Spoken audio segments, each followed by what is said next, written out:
और खबरों की शुरुआत करेंगे गृह मंत्री अमित शाह से, जिन्होंने अरुणाचल पर चीन से जो तनातनी है उसके बीच वहां पर 2 दिन के दौरे पर पहुंचे और अरुणाचल दौरे पर LAC पर एक वाइब्रेंट विलेज प्रोग्राम को उन्होंने लॉन्च किया। इसके अलावा ITBP के जवानों को भी वहां संबोधित किया।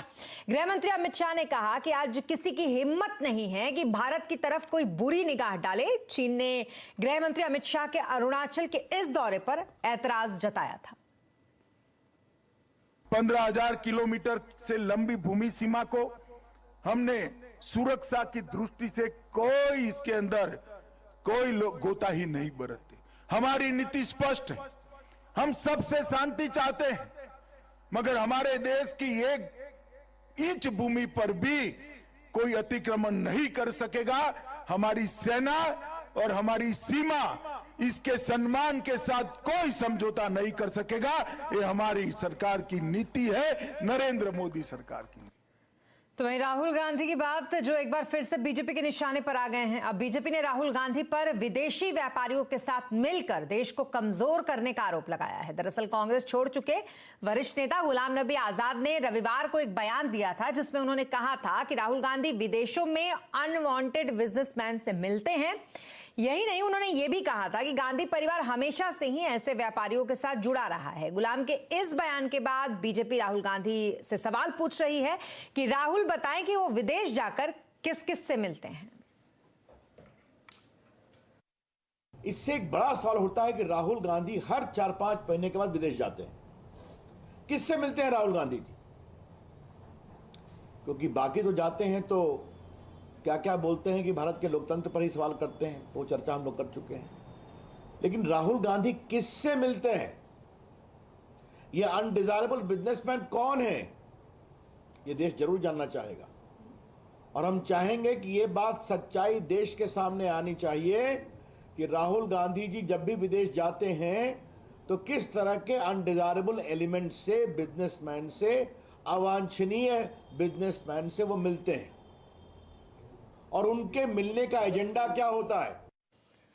अदानी मामले पर जेपीसी की मांग को गलत बताने वाले शरद पवार ने अब पीएम की डिग्री मुद्दे पर भी गैर जरूरी इसे भी बताया है। क्या होगा इसका विपक्ष की राजनीति पर असर? आज आवाज अड्डा में इसी पर करेंगे बड़ी चर्चा। शाम 7:57। और अब बात राजस्थान की, जहां कांग्रेस नेता सचिन पायलट एक बार फिर से बगावती हो गए हैं। पायलट ने गहलोत पर भ्रष्टाचार के खिलाफ वादा खिलाफी का आरोप लगाया है और अपनी ही सरकार के खिलाफ अनशन का ऐलान भी कर दिया है, जिससे कि एक बार फिर से पार्टी का संकट काफी गहरा गया है।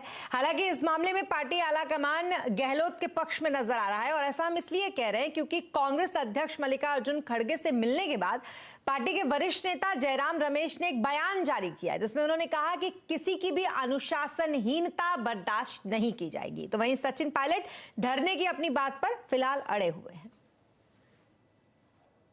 ने तो चिट्ठियां लिखी और आज साल भर से ज़्यादा हो गया। आज का प्रकरण नहीं है, क्योंकि मैं इस बात को लेकर बहुत लंबे समय से चिंतित था, तो इसलिए मैं समझता हूँ बहुत ज़रूरी है। लेकिन दुर्भाग्यवश अभी तक इस पर कार्रवाई हुई नहीं है। एक सुझाव ये भी था कि पार्टी की साख बचाए रखने के लिए पार्टी के नेताओं द्वारा दिए गए आश्वासन और भाषण ऐसे ना लगें कि हम सिर्फ चुनावी रोटी सेकने के लिए झूठे मूठे आरोप लगाते हैं और सत्ता में आने के बाद हम सब भूल जाते हैं। तो ये सुझाव भी मैंने लीडरशिप को दिया था, लेकिन अभी तक इस पर कार्रवाई हुई नहीं है। ये हम सब जानते हैं, जनता जनार्दन है और हर पार्टी को अपनी बात पर विश्वास कायम कराने के लिए प्रमाण देना जरूरी है। तो इसलिए अपनी बात को लेकर मैं शहीद स्मारक पर 11 अप्रैल को ज्योतिबा फूले जी की जयंती है, उस दिन 1 दिन का अनशन रखूं। और अब बात अमृतपाल केस की, जिसमें पुलिस को बड़ी कामयाबी मिली है। अमृतपाल के करीबी पप्पल प्रीत को पुलिस ने होशियारपुर से गिरफ्तार किया है। पंजाब पुलिस और पंजाब काउंटर इंटेलिजेंस ने पप्पल प्रीत को पकड़ने के लिए एक जॉइंट ऑपरेशन चलाया था, जिसके बाद यह कामयाबी मिली। दरअसल पप्पल प्रीत अमृतपाल के साथ ही भागा था और फरार होने के बाद पप्पल प्रीत हमेशा अमृतपाल के साथ ही नजर भी आया। पप्पल प्रीत सिंह बीते कुछ सालों से सोशल मीडिया पर काफी सक्रिय रहता था। उसने अपना फेसबुक, इंस्टाग्राम, ट्विटर सब कुछ बंद कर दिया है। इसके अलावा बीते 1 महीने से उसने यूट्यूब अकाउंट पर अपना एक भी नया वीडियो अपलोड नहीं किया है। और अब बात करेंगे मॉनसून की, जिसको लेकर इस बार चिंताएं बढ़ गई हैं। वो इसलिए क्योंकि एक प्राइवेट एजेंसी स्काईमेट ने यह कहा है कि इस साल बारिश औसत से कम होगी, सूखे का संकट भी आ सकता है। स्काईमेट के मेट्रोलॉजी और क्लाइमेट चेंज विभाग के प्रेसिडेंट जेपी शर्मा का यह कहना है कि इस साल एल नीनो की वजह से मॉनसून अनुमान से कम रह सकता है। एल नीनो आने वाला है और अभी भी वो डेवलप कर रहा है। ये शुरुआती दौर है अभी उसका। अभी जब तक मानसून शुरू होगा हमें फुल फ्लैश जो एल नीनो है वो लगभग उसके दूसरे हाफ में देखने को मिलेगा। लेकिन एल नीनो कंडीशन बन रही है और जैसा कि हमने पहले भी देखा हुआ है कि एल नीनो जो है मानसून के लिए अच्छा साबित नहीं होता है। लगभग 80% केस में तो हमें या ड्राउट या बिलो नॉर्मल रेनफॉल होता है। उसके चलते हालांकि दूसरी कंडीशन भी है, उसकी कंडीशन है, दूसरा डेटा है, वो सब कुल मिला के ही मानसून फोरकास्ट बनता है और उसको मिला के ही हमारा जो अनुमान है कि ये बिलो नॉर्मल का मतलब है 90 से 95% जो लॉन्ग पीरियड एवरेज है उसका रेनफॉल होने की संभावना है। तो मानसून के मोर्चे पर अच्छी खबर नहीं है और इस खबर को डिटेल से समझने के लिए हमारे साथ हैं असीम मनचंदा। असीम, बताएं जरा, बारिश को लेकर तो चिंता बढ़ गई है, मानसून के सामान्य से कम रहने का अनुमान है, क्या डिटेल्स हैं आपके पास इस पर? देखिए, अगर मैं पिछले 5 साल की बात करूं तो भारत में मानसून सामान्य रहा है, लेकिन इस बार स्थिति में थोड़ी सी गड़बड़ी हो सकती है। इस बार एल नीनो हो सकता है, जिसका ये मतलब है कि इस बार सूखा पड़ सकता है। अगर मैं प्राइवेट फोरकास्टर स्काईमेट की बात करूं तो स्काईमेट ने अनुमान लगाया है कि इस बार जो मानसून का पीरियड है, जो कि जून से लेकर के सितंबर तक का होता है, 4 महीने के इस पीरियड के अंदर लॉन्ग पीरियड एवरेज रेनफॉल 94% रह सकती है और इसमें डेविएशन है 4% का डेविएशन हो सकता है। ये भी बता दूं कि अगर 90% से कम रेनफॉल होती है तो इसको सूखा माना जाता है। जो प्राइवेट फोरकास्टर स्काईमेट है उसके मुताबिक 40% ऐसे चांस है कि जो मानसून है वो सामान्य से कम रहेगा, जबकि 20% ऐसे चांस है जबकि इस बार सूखा हो सकता है। हालांकि जो मौसम विभाग है उसने अभी तक अपना अनुमान जारी नहीं किया है। मौसम विभाग 15 अप्रैल को अपने आंकड़े जारी करेगा, तब देखना होगा कि मौसम विभाग किस तरह का इसका अनुमान लगाता है। लेकिन बहुत सारे फोरकास्टर और ग्लोबल मॉडल ये प्रेडिक्ट कर चुके हैं कि ये साल एल नीनो का हो सकता है, यानी कि इस साल सूखा पड़ सकता है। तो आने वाले दिनों में स्थिति इसको लेकर के काफी गंभीर हो सकती है। जी, बहुत शुक्रिया तमाम डिटेल्स के लिए आपका असीम। तो मानसून को लेकर चिंता बढ़ रही है और दूसरी तरफ कोरोना को लेकर भी फिक्र लगातार बढ़ रही है। वो इसलिए क्योंकि रोजाना 5000 से ज्यादा मामले कोरोना के सामने आ रहे हैं। एक बार फिर से करीब 6000 मामले 24 घंटे में सामने आए हैं। तो वहीं एक्टिव केस की अगर बात करें तो इनकी संख्या 35000 के करीब पहुंच गई है। सरकार भी इसको लेकर अलर्ट मोड में है। सभी राज्यों में इंतजाम पुख्ता किए जा रहे हैं। तो वहीं राज्य से 2 दिन की मॉक ड्रिल भी शुरू हो गई है आज से। खुद स्वास्थ्य मंत्री मनसुख मांडविया ने दिल्ली में तैयारियों का जायजा लिया। देश के सरकारी और निजी दोनों ही अस्पतालों में मॉक ड्रिल चल रही है। केंद्रीय स्वास्थ्य मंत्री मनसुख मंडाविया भी मॉक ड्रिल का जायजा लेने के लिए दिल्ली के राम मनोहर लोहिया अस्पताल पहुंचे। यहां से जानकारी दे रही है हमारी संवाददाता दीपाली नंदा।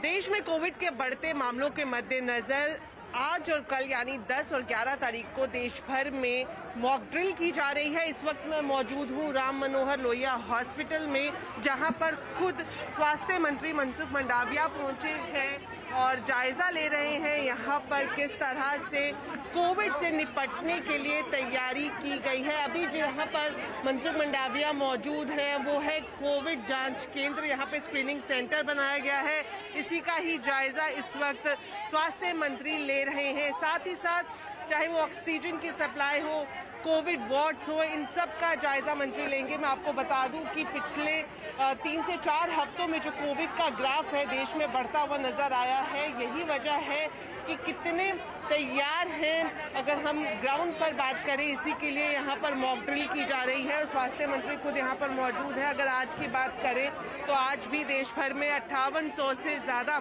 नए केसेस आए हैं और वहीं एक्टिव केसेस की संख्या की बात की जाए तो ये 35,000 का आंकड़ा पार कर चुकी है। तो आज और कल 2 दिन देश भर में मॉक ड्रिल की जाएगी और मनसुख मंडाविया खुद यहाँ पर इन तमाम तैयारियों का जायजा ले रहे हैं। दीपाली नंदा, दिल्ली। और अब बात करेंगे बाजार की, जहां टाटा मोटर्स के रिजल्ट और रियलिटी सेक्टर में तेजी से बाजार में जोश दिखा है। सेंसेक्स निफ्टी लगातार छठे दिन बढ़त पर आज बंद हुए। सेंसेक्स 14 अंक चढ़कर आज 59,847 पर बंद हुआ, तो वही निफ्टी 25 अंक चढ़कर 17,624 पर आज बंद हुआ। सबसे ज्यादा बढ़त रही रियलिटी, पीएससी, एनर्जी शेयरों में। मार्केट का पूरा एक्शन समझने के लिए चलते हैं सुमित के पास। सुमित, बताइए हाईलाइट्स क्या क्या रहे आज के बाजार के? देखिए, आज मार्केट के लिहाज से देखा जाए तो बाजार में लगातार छठा दिन जबकि खरीदारी देखने को मिली। हफ्ते के पहले कारोबारी सत्र में भारतीय बाजारों ने शुरुआत तो बेहतरीन करी और मार्केट्स के अंदर मोमेंटम बना रहा, जिसमें फ्रंट लाइन इंडेक्स के अंदर खरीदारी थी। निफ्टी बैंक एक समय पर तेजी में था, लास्ट तक आते आते वहां पर थोड़ा सा फिजल आउट होता हुआ दिखाई पड़ा इंडेक्स में। और मिड कैप स्मॉल कैप में जो तेजी का रुख बना था वो मिड कैप स्मॉल कैप का तेजी का रुख आज भी कायम रहा। आज हाईलाइट में रहे रियल्टी, बढ़िया अपडेट्स, Q4 अपडेट्स के बाद तेजी रही। ऑटो, टाटा मोटर्स के Q4 अपडेट के बाद जोरदार तेजी और साथ साथ जो उनको रिसेंटली हाल फिलहाल में ब्रोकरेज हाउसेस के अपग्रेड्स हैं उसका इंपैक्ट। और उसके अलावा जो बाइंग देखने को मिली वो थी आईटी में। नंबर से ठीक पहले आईटी स्पेस आज हलचल में आता हुआ दिखाई पड़ा। तो ओवरऑल एक अच्छा सेशन, जबकि मार्केट्स ने जो मूड माहौल है, फिर मोमेंटम है, वो बरकरार रखा अपना। जी, इसके अलावा सेक्टर्स का किस तरीके का हाल रहा, कहां तेजी कहां सुस्ती? देखिए, आज सबसे पहले तो जो मूव रहा वो रहा इंडेक्स के टॉप गेनर्स में टाटा मोटर्स में। नंबर्स के बाद जोरदार तेजी यहां आई, 5.5% का उछाल। एक समय पर ये शेयर करीब 7% तक तेजी में था। ONGC 4.5% ऊपर, अदानी एंटरप्राइज 2.5% ऊपर, ग्रासिम करीब 2.5% तेजी यहां बनते हुए दिखाई पड़ी। निफ्टी के गिरने वाले शेयरों में आज बजाज फाइनेंस 2% नीचे, टाटा कंज्यूमर 1.5% नीचे, HUL 1.25% नीचे और एशियन पेंट्स करीब 1%, 1.25% के आसपास की बिकवाली यहां आते हुए दिखाई पड़ी। मिड कैप में गोदरेज प्रॉपर्टीज लीड कर रहा था। Q4 के अपडेट के बाद 9% की तेजी, प्रेस्टीज एस्टेट 6.5% ऊपर, PFC, REC दोनों में तेजी थी और कजारिया सेरामिक्स 4.5% की तेजी यहां पर आते हुए दिखाई पड़ी। गिरने वाले शेयरों में TTML, Petronet LNG, Sumitomo chemical और सुप्रीम इंडस्ट्रीज 1 से लेकर 5% तक का फॉल यहां तो दिखाई पड़ा। आज स्टार सेक्टर था रियल एस्टेट, तो गोदरेज प्रॉपर्टीज 9%, प्रेस्टीज 6.5%, DLF 6% और ब्रिगेड करीब 4% का उछाल यहां पर आता हुआ दिखाई पड़ा। जी, बहुत शुक्रिया तमाम मार्केट अपडेट के लिए आपका सुमित। और अब बात GST कारोबारियों की, जिनके लिए एक राहत की खबर है। अब 1 महीने के इनपुट टैक्स क्रेडिट को आसानी से दूसरे महीने के बकाया GST से एडजस्ट किया जा सकेगा। हमें जानकारी मिली है कि सरकार कारोबारियों के लिए जल्द ही रिकॉन्सिलेशन लेजर की सुविधा शुरू करने जा रही है। सुविधा जून से शुरू हो सकती है। डिटेल लेते हैं इस खबर पर। आलोक प्रियदर्शी इस वक्त हमारे साथ हैं, उनसे। आलोक, बताइए जरा, GST कारोबारियों को एक बड़ी राहत भरी खबर है, इसकी डिटेल्स क्या क्या है आपके पास? बिल्कुल, देखिए, ये इतनी बड़ी राहत है कि इस समस्या के चलते करीब 50 से 55 हजार कारोबारियों को GST नोटिस इशू हो चुका है, so called notice GST department की तरफ से, और उसकी वजह से वो काफी परेशान चल रहे थे। लिहाजा सरकार ने, जो हमारे सूत्र बता रहे हैं, कि इसको लेकर एक रिकंसिलिएशन लेजर की शुरुआत करने की तैयारी कर रही है, जिसके बाद अगर आसान भाषा में हम कहें तो ये होगा कि अगर पिछले महीने अगर आपका कोई इनपुट टैक्स क्रेडिट बनता है तो उसका इस्तेमाल करके आप इस महीने अपना GST पेमेंट कर सकेंगे। ये बहुत आसान तरीके से हो जाएगा, क्योंकि रिकंसिलिएशन लेजर में जो उनका 2A होगा उसमें सारी एक इनपुट टैक्स क्रेडिट की डिटेल दिखती रहेगी। वहां से अब आसानी से वो पेमेंट कर सकेंगे। अभी तक ये सुविधा नहीं थी, जिसकी वजह से जो कारोबारी थे उनका जो ऑपरेशनल खर्चा था वो बढ़ जाता था, क्योंकि उनके खाते में दिख रहा है इनपुट टैक्स क्रेडिट, लेकिन वो इसका इस्तेमाल GST पेमेंट में नहीं कर सकते थे। उनके लिए एक्स्ट्रा फंड का अरेंजमेंट करना पड़ता था, और अगर इसमें कोई गड़बड़ी हो जाती तो उनको शो कॉज नोटिस आ जाता था। तो कुल मिलाकर 50 से 55 हजार नोटिस ऐसे इशू हो चुके थे। उसको देखते हुए सरकार ने ये एक नई सुविधा शुरू करने की तैयारी कर ली है, और हमें जानकारी मिल रही है कि ये सुविधा जो है मई के एंड तक या फिर जून के पहले हफ्ते में शुरू हो जाएगी। ये एक बहुत बड़ी राहत कारोबारियों के लिए होगी, उनके ऑपरेशनल खर्चे को लेकर भी, नोटिस जो मिलने के बाद समस्याएं होती थी उसको लेकर भी, और जो इस तरह के जो GSTR 1 और GSTR 3B के भरने के बीच में जो मिसमैच होता है उसको लेकर। तो एक बड़ी राहत GST कारोबारियों को मिलने वाली है मई जून तक। जी, बहुत शुक्रिया तमाम डिटेल्स के लिए आपका, आलोक। और 5G के बाद अब देश में स्पेस ब्रॉडबैंड क्रांति आने वाली है। नई स्पेस पॉलिसी से सरकार ने देश में सैटेलाइट के जरिए ब्रॉडबैंड सेवा देने का जो रास्ता था उसे आसान बना दिया है। इससे अब विदेशी सैटेलाइट को देश में आसानी से ऑपरेट कर पाएंगे। इस खबर पर ज्यादा डिटेल के लिए हमारे साथ है असीम मनचंदा।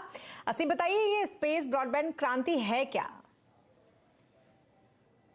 देखिए, गुरुवार को कैबिनेट ने नई स्पेस पॉलिसी को हरी झंडी दी है। इस नई पॉलिसी के तहत भारतीय स्काई को पूरी तरह से ओपन कर दिया गया। पहले इस पर इसरो और उसके कमर्शियल आर्म अंतरिक्ष का एक अधिकार था, लेकिन अब एक रेगुलेटरी बॉडी बनाई गई है इन स्पेस, उसको ज्यादा अधिकार दिए गए हैं। इन स्पेस जितनी भी कंपनियां उनके साथ टाई अप कर सकती है। एक market, open market access satellite services देने वाली कंपनियों को दे सकती है। खासतौर पर बहुत सारी कंपनियां हैं जो सैटेलाइट ब्रॉडबैंड सेवाएं देने की तैयारी कर रही है। इसमें सबसे पहले नाम स्टारलिंक का है, दूसरा नाम वनवेब का है, तीसरा रिलायंस जो है और चौथी कंपनी नेल्को है। ये चारों कंपनियां भारत के स्पेस में सर्विसेज देने की तैयारियां कर रही हैं। 2 कंपनियों को ऑलरेडी पहले ही लाइसेंस मिल चुका है, 2 कंपनियां कतार के अंदर है। एक बार इन सब कंपनियों को लाइसेंस मिल जाता है और साथ ही साथ मार्केट एक्सेस जिस तरह से नई पॉलिसी के साथ इनको मिल जाएगा, तो जल्दी ही भारत में ब्रॉडबैंड सैटेलाइट स्पेस के ऊपर सर्विसेज शुरू कर सकता है। खासतौर पर जो दूर दराज के इलाके हैं जहाँ पर किसी भी तरह से केबल पहुंचाना आसान नहीं है, वहां पर ये सैटेलाइट ब्रॉडबैंड सर्विसेज सैटेलाइट के जरिए आसानी से दी जा सकती है। और सैटेलाइट स्पेस पॉलिसी के जरिए इसका पूरा स्पेस खुल गया, रास्ता एक नया खुल गया है। बहुत शुक्रिया तमाम डिटेल्स के लिए आपका असीम। और बेमौसम बारिश ने बिगाड़ा है आम का स्वाद, बताएंगे पूरी खबर ब्रेक के बाद।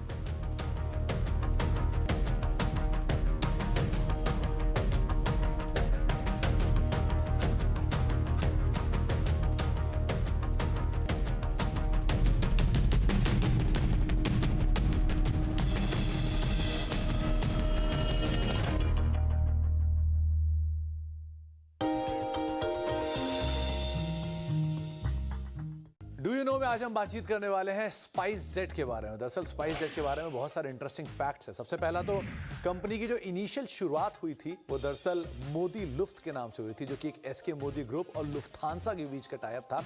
बाद में इस कंपनी का जो AOC सर्टिफिकेट है, यानी कि एयर ऑपरेटर सर्टिफिकेट है, वो सर्टिफिकेट मिला अजय सिंह साहब को और उन्होंने इस कंपनी की शुरुआत की स्पाइस जेट के नाम से। स्पाइस जेट के सारे प्लेन्स जो होते हैं वो किसी ना किसी स्पाइसेस के नाम पर रखे जाते हैं। मिसाल के तौर पे आप coriander, chilli, turmeric, red chilli, mustard, pepper, ये सब स्पाइस जेट के एरोप्लेन्स के नाम हैं। और जब भी आप कभी इसकी उड़ान में बैठे तो इसके कॉकपिट के नीचे देखिएगा ये नाम लिखे हुए आपको कहीं ना कहीं दिखाई पड़ेंगे। एक और इंटरेस्टिंग फैक्ट ये भी है कि अजय सिंह साहब वो आदमी हैं जिनका बहुत इंपॉर्टेंट कंट्रीब्यूशन था डीडी स्पोर्ट्स के लॉन्च में, और DTC बसेस दिल्ली में जो चलती हैं उसके लॉसेस को कट डाउन करने और टर्न अराउंड करने में भी अजय सिंह साहब का बहुत मेजर कंट्रीब्यूशन रहा है। तो कुछ इंटरेस्टिंग फैक्ट स्पाइस जेट से रिलेटेड, आगे कुछ और फैक्ट।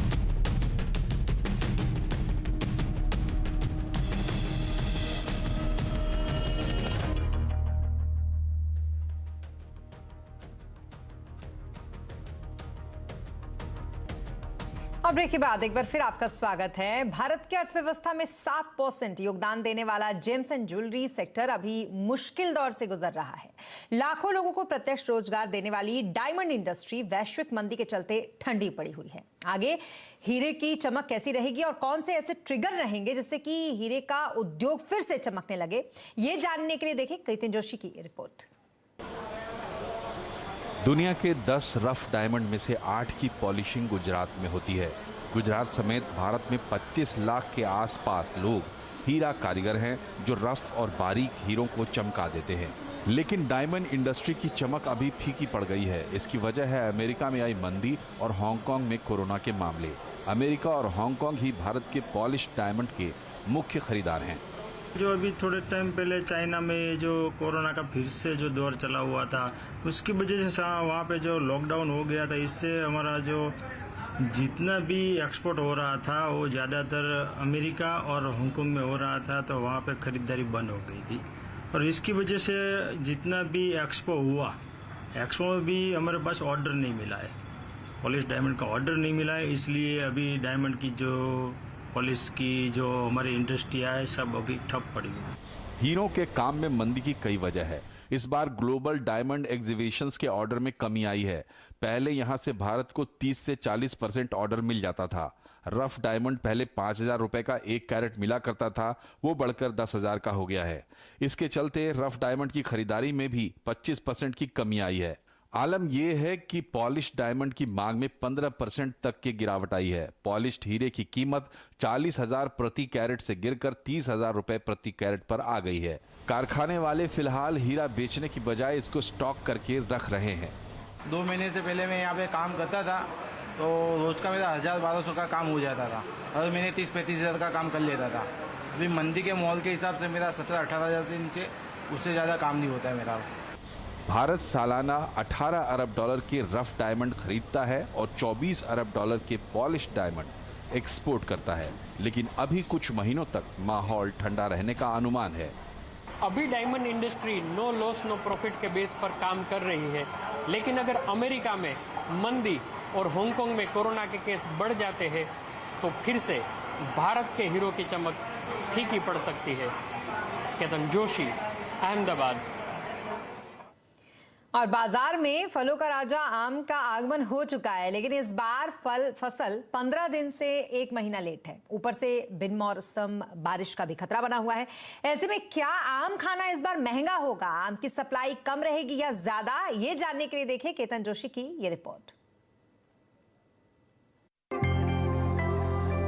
अहमदाबाद का नरोडा मार्केट इन दिनों किस्म किस्म के आमों से सजा हुआ है। यहाँ हापुस, पायरी, सुंदरी, बादाम, तोतापुरी सब है।